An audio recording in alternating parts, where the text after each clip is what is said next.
The newspaper ad read, "Ambitious young farmers looking for a start." When a landowner responded, Ryan and Misty Bivens became farmers. Well, 12 years later, Fresh Start Farms near Hodgenville, Kentucky, has grown to 6,550 acres involving 70 landlords. Ryan and Misty are raising corn, soybeans, and wheat, along with their two boys, 7-year-old Cyrus and 4-year-old Avery. Misty also teaches high school agriculture, and they are both vested in community activities. They said, "We started from scratch with nothing more than a dream and a business plan, and we figured out quickly that if we were going to make it, we needed to sell ourselves to the members of this new community."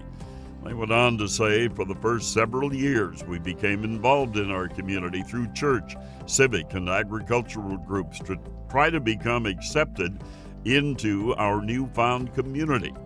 Part of their community outreach program is the county's Ag-stravaganza, which they founded to showcase agriculture on their farm. The couple's contributions to their community and to the agriculture industry are extensive. Ryan is president of the Kentucky Soybean Association and the County Farm Bureau, and he serves on the County Ag Development Board, Farm Bureau State Board, and the Kentucky Soybean Promotion Board. He is involved in the Corn Growers Association, the Watershed Committee, Cattlemen's Association, and Small Grain Growers Association, and he has also participated in Syngenta's Leadership at Its Best program. Now, Ryan was not raised on a farm, but he helped on neighbors' operations and began growing crops himself through FFA projects in high school. After graduating from the University of Kentucky with a degree in agriculture, he decided to create his own farming opportunity. His commitment to stewardship has been noticed by other landowners who extend him more opportunities for expansion. The installation of drainage tile, construction of grass buffers, reestablishment of grass waterways, use of cover crops, and no-till farming have all contributed to his conservation efforts. GPS technology has aided his conservation efforts and made his farming operations more efficient. The success of Ryan and Misty's operation has been recognized by many state and national organizations. They have been named one of America's best young farmers by Progressive Farmer and have won several Farm Bureau awards. Ryan is not satisfied that the farm has reached its potential, and he says, "I always think there is room for some type of improvement." H.R. Bima can't really say when he started his career in dairy farming. "Dairy farming was in my blood. It was a culmination of my upbringing and my education," says the third-generation farmer from Wantage, New Jersey.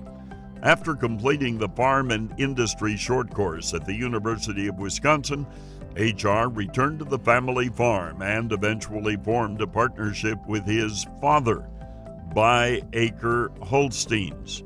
Since then, he has worked diligently to develop a sustainable, profitable agricultural business that he hopes to pass on to future generations.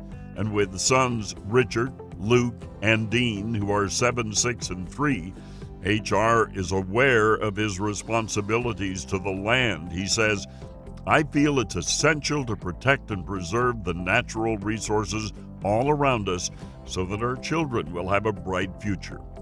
His wife Christine records the farm activities through social media and helps with various farm duties while balancing her duties as a mother with a career as a pharmacist. Being an active presence in the community is important to the Bimas. Their memberships include the County Milk Producers Co-op, National Holstein Association, State Fair and Farm Show Board, County Board of Agriculture, Farm Bureau, Volunteer Fire Company, Local 4-H, and their church. H.R. serves as Vice President of the Sussex County Holstein Association. Living in the most densely populated state in the country, H.R. knows that community involvement and conservation are both essential to the business. He worked with the NRCS to develop a drainage system to reduce the farm's impact on the watershed, and he is currently developing a roof system on the farm buildings to consolidate runoff into a stock pond. The farm minimizes the crop's impact on the water supply and uses cover crops and no-till to prevent erosion. A conservation nutrient management plan helps the farm use fertilizer more efficiently while reducing negative effects on water supplies. Other improvements include the construction of an additional milking barn, providing the cows with larger stalls and mattresses to improve cow comfort and increase milk production. Enrolling in the National Holstein Association's Easy ID program has helped ensure better herd management.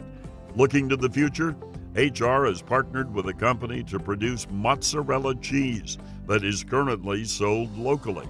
He would eventually like to produce his own branded mozzarella and expand the market throughout the region.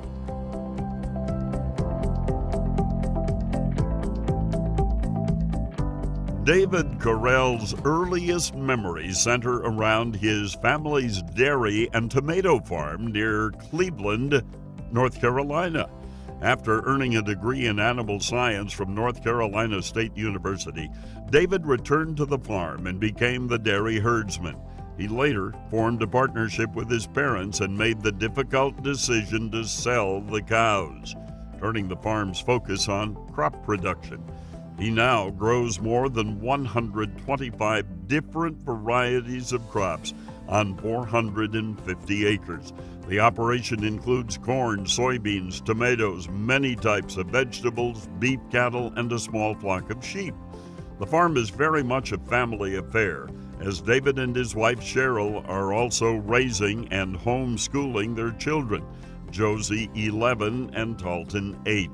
Cheryl has used her degree in agriculture education to the farm's benefit, establishing a direct sales market that includes the local farmers market outlets as well as an old-fashioned home delivery program.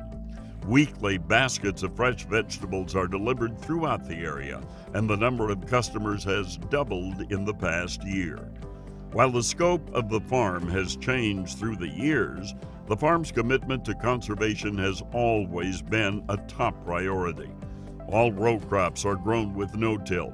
In fact, many of the fields have not been plowed in more than 30 years. All cropland is planted in a cover crop when not in production, and grass buffers and waterways are utilized throughout the farm.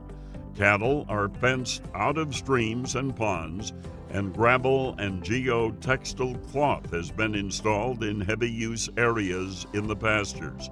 GPS technology with grids and soil sampling, plastic mulch, drip irrigation, and strip till are other conservation techniques that contribute to the farm's extensive commitment to stewardship. David says, "As a father of two, sustainability is a goal that I must always keep in focus. It is my intention to manage our land and resources, as well as the viability of our operation, so that they can become the fifth generation to work this land." Staying involved in the community is also a priority for the Carells. They hosted an event called The Riot in the Pasture, attended by more than 350 people who enjoyed farm tours, educational activities, and a local foods dinner. David coaches Little League and dairy judging teams, is active in his church, and holds membership in many organizations, including the County Fair Association, Farmers Market Board, FFA Alumni Association, Farm Bureau, Tomato Growers Association, and the Sheep Producers Association.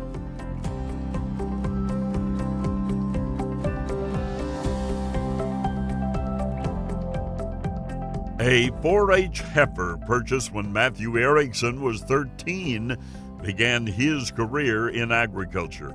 Growing up, helping his father, grandfather, and uncle on the family farm that dates back to 1879, Matthew knew his future was in farming. And with that in mind, he majored in animal, crop, and weed sciences at North Dakota State University. He continued to work for the family farm while building his own cattle herd and working as a county extension agent.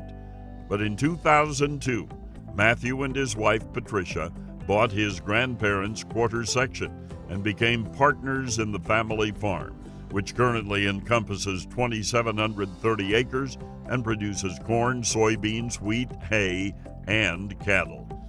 Taking the leap of faith to buy into the family farm was Matthew's biggest challenge, since both he and Patricia have college degrees that enable them to work off the farm in more predictable careers. His second biggest challenge has been increasing acreage in an area where hunting and recreation purchases have driven land prices to an exorbitant level. Matthew continues to work toward his goals of expansion and improvement of the facilities, as well as increasing efficiency and building a legacy for his children to build on in the future. While Patricia is busy with the activities of their children, Emery, 13, Catherine, 10, and Sydney, 8, she is also a full-time mail carrier and contributes to everyday activities on the farm. Matthew says her degree in animal science and veterinary technology has been a great asset to our operation. Education is important to the Ericksons, and Matthew's experiences in the farm management program at Northland Community College have allowed him to improve financial management and purchase more efficient equipment. Working with a nutritionist has helped Matthew use byproducts and a TMR mixer to create a low-cost ration for his fed cattle operation. The innovations on the farm are often showcased to farm visitors. According to Matthew, our most important involvement is our passion for agriculture and sharing it with area youth. They are collaborating with their local FFA chapter to establish an Ag in the Classroom program. They took part in the Agassiz Emerging Leadership Program and help organize community ag education programs through the Wild Rice Stockmen's Association. In addition to serving as chair of the Farm Service Agency Board and the County Extension Board, Matthew is also a 4-H leader and active in his church.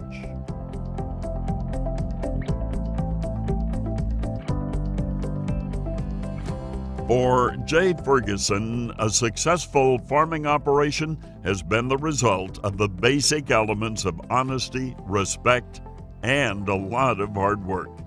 Jay joined his father, a former commercial painter, in his new farming ventures straight out of high school.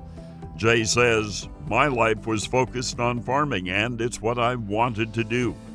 Being a good neighbor and taking good care of the land in a 17-year farming career has resulted in more leasing opportunities, and Jay now operates nearly 6,000 acres near Yale, Michigan. While the farm has grown substantially throughout the years, Jay relates that many of his goals remain the same. He says, "I always wanted to grow the best crop possible, and that's one goal that has never changed." His attention is divided between the crops of corn, soybeans, wheat, and hay, and he is always looking for new techniques and technology to improve his yields, such as using yield-monitored data and implementing RTK GPS, using cover crops and a rotation system established with a vegetable farm. The Fergusons have improved soil health. Jay takes advantage of learning opportunities to improve his farm as well. Winning the corn yield contest in 1999 allowed him the chance to travel to the Commodity Classic, where he met successful colleagues and learned about new products and practices. The farm has achieved certification through the Michigan Agriculture Environmental Assurance Program, which ensures that the Fergusons are practicing good stewardship. That stewardship is especially important to Jay and his wife Amanda as they teach their 4 children to care for the land. Along with raising Riley 10, Blake 8, Owen 6, and Easton 4, Amanda helps out on the farm, keeps the books, and is involved in church activities and the Michigan Soybean Checkoff. Amanda and Jay recently hosted a Fireman and EMT Safety Day at their farm as a community outreach, and Jay has found that networking through agricultural organizations has been invaluable.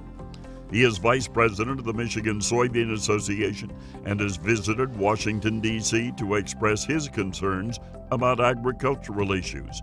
He serves as vice president of the Thumb Agriculture Research and Education Committee and has been selected for the DuPont Young Leader Program and Syngenta's Leadership at its Best program. Jay also holds membership in the Michigan Corn Growers, Farm Bureau, and his church, which Jay says provides him with a spiritual foundation that he applies to his daily life.